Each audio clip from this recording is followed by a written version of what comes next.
Udah cukup, ayo pulang, cuaca panas. Mama mertua, daun ubi jalar ini lumayan kan? Gak seberapa, ladang siapa yang gak menanam ini? Hayo, Tini, kamu kan bunga kelas. Kok sekarang hidup kayak gini? Apa di rumahmu gak ada pembantu? Tini, kamu dekil gitu. Lain kali aku ajak kamu perawatan aja ya. Gak usah, aku baik-baik aja. Tini, Adinda bertunangan hari ini. Kalian pergi juga kan? Pernikahan keduanya ini dapat pasangan yang bagus. Tini, jangan putus asa. Lain kali pasti bisa nikah dengan orang kaya. Hidupmu sepertinya sangat gak baik ya. Kamu lihat, suamimu sampai kesal dan pergi.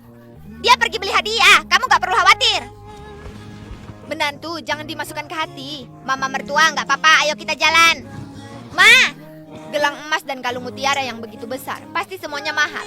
Cuma ratusan juta, semua dari menantuku. Keluarga manapun kan sama. Mana sama? Kamu lihat menantu perempuannya Syafiah, gak punya apa-apa, berdandan kampungan. Ini. Kalian masing-masing satu. Ini kan harusnya untukmu.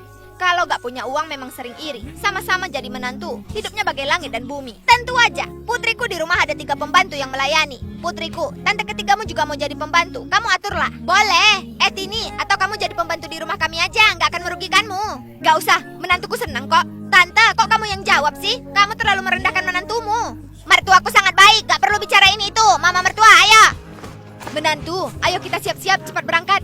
Tini, kamu tinggal di rumah sejelek ini ya? Ngapain kesini? Suamiku beli mobil seharga 1 miliar, nanti aku ajak kamu coba. Bahkan gak bisa bersihin rambut. Sangat memalukan kalau pergi bersama kami. Iya Tini, kamu ini sangat gak sopan. Menantuku karena kerja di ladang berkeringat, cuci aja udah bersih. Putriku, panggil menantuku untuk jemput kita, oke? Ma, Aji ada kerjaan di kantor. Kalau gitu mau gak mau ikut mobil Tini. Semoga langgeng sampai kakek nenek ya, bahagia selalu. Makasih Tante. Barang yang kamu kasih kadaluarsanya cuma 3 bulan, artinya kurang bagus. Emang kamu kasih apa? Gonoderma ribuan tahun. Ribuan tahun, itu bermakna jangka panjang. Tapi pekerjaanku gak lama, jadi pembantu pun gak ada yang mau. Putriku udah bilang, kamu kerja di rumahnya. Ini, aku harus bicarakan dengan suamiku. Rumahmu kan besar, lebih banyak pembantu lebih bagus. Iya, kamu menikah dengan orang kaya, tentu aja harus bantu orang-orang kampung. Ma, Nirmala, bukannya kamu pergi keluar belanja? Kenapa kamu dandan begitu cantik? Aku mencuri barang-barang dari rumahku lagi. Benar-benar akan kukasih tahu anakku. Mama mertua, dengarkan aku. Aji tahu tentang hal ini, aku gak mencuri. Tante, apa kamu salah paham? Jangan banyak bicara denganku. Dia menikah masuk ke keluarga kami cuma tahu ngabisin uang. Bahkan mau jadikan orang-orang kotor ini pembantu. Walaupun gak kaya tapi kami ini bersih, gak mengharapkan apapun darimu. Kamu! Ma! Istrimu mencuri barang dari rumah kita. Lapor polisi. Ma, kamu pulanglah dulu. Membuat keributan gini cuma akan merusak nama keluarga kita. Aku kan udah bilang, ambil barang dari rumah, Pasti hati-hati. ini salah paham. Satu keluarga mana ada curi-mencuri. Aku gak sengaja. Sudahlah, malam nanti saat cuci kaki mamaku, minta maaf baik-baik. Bukannya ada 3 pembantu, ternyata masih harus cuci kaki mama mertuanya. Ini terlalu... Udahlah, jangan banyak bicara. Di dalam bentar lagi mulai. Cepat masuk. Putriku, kamu harus melayani mereka dengan baik. 2 kakak laki-lakimu masih mengharapkanmu. Udah Ma, jangan makin menyulitkanku. Nanti ku cari solusinya.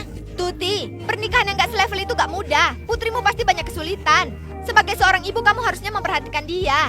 Jangan demi keluarga membiarkan dia diintimidasi. Kamu gak tahu apa-apa. Kalau kaya wajar sedikit menderita. Tante, uang bukan segalanya. Rasa hormat juga penting dalam pernikahan. Menikah dengan orang kaya gak pernah salah. Setidaknya gak perlu hidup sulit. Kalau demi uang merendahkan diri sendiri, mereka hanya akan semakin memandang rendah putrimu. Putriku, gak kusangka kamu begitu menderita. Aku gak akan memaksamu lagi. Kalian menjalani hidup yang baik aja udah cukup. Hei, gak nyangka ternyata hidupnya kayak gini. Biasanya melihat dia seperti itu, gak terpikir sama sekali, bahkan kadang iri. Semua yang kamu lihat adalah apa yang dia ingin kamu lihat. Tiap keluarga punya masalah masing-masing. Iya, hidup orang gak bisa dibandingkan. Membandingkan malah bikin kesal. Bersyukur adalah yang paling penting. Hidup itu kayak minum air, hangat atau dingin, kita sendiri yang tahu. Ayo masuk.